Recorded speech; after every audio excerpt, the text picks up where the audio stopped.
Once upon a mountain top, 3 little trees stood and dreamed of what they wanted to become when they grew up.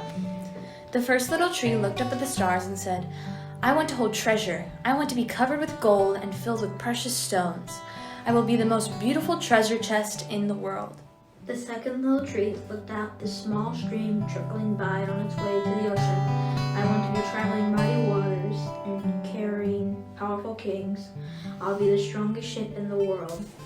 The third little tree looked down into the valley below, where busy men and women worked in a busy town. "I don't want to leave the mountaintop at all. I want to grow so tall that when people stop to look at me, they'll raise their eyes to heaven and think of God. I'll be the tallest tree in the world." Years passed. The rain came, the sun shone, and the little trees grew tall. One day, 3 woodcutters climbed the mountain. The first woodcutter looked at the first tree and said, "This tree is beautiful. It is perfect for me." With a swoop of his shining axe, the first tree fell. "Now I shall be made into a beautiful chest. I shall hold wonderful treasure," the first tree said.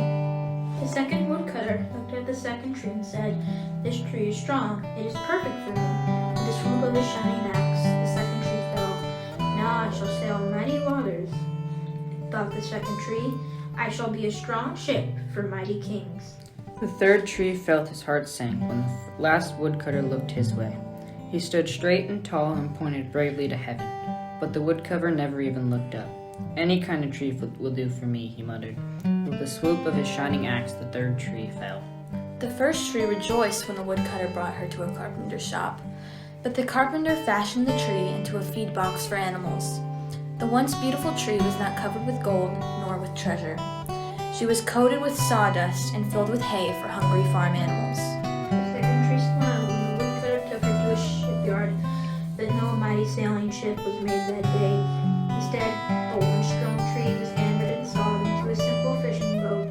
It was too small and too weak to sail in an ocean, or even a river. Instead, he was taken to a little lake. The third tree was confused when the woodcutter cut him into strong beams and left him in a lumberyard.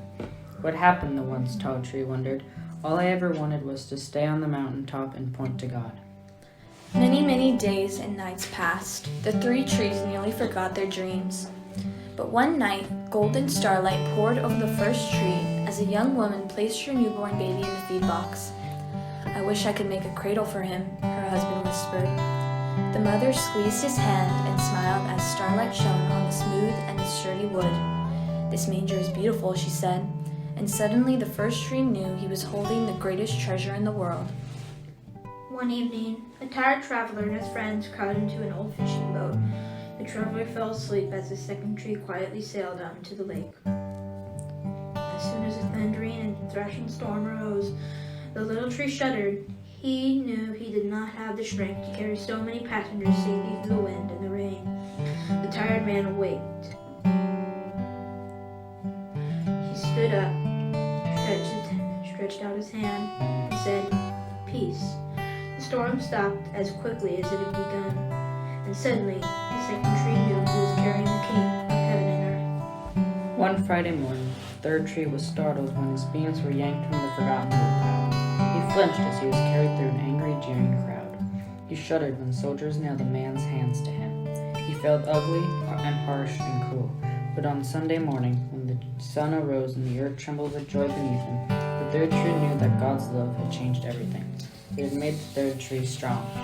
And every time people thought of the third tree, they would think of God.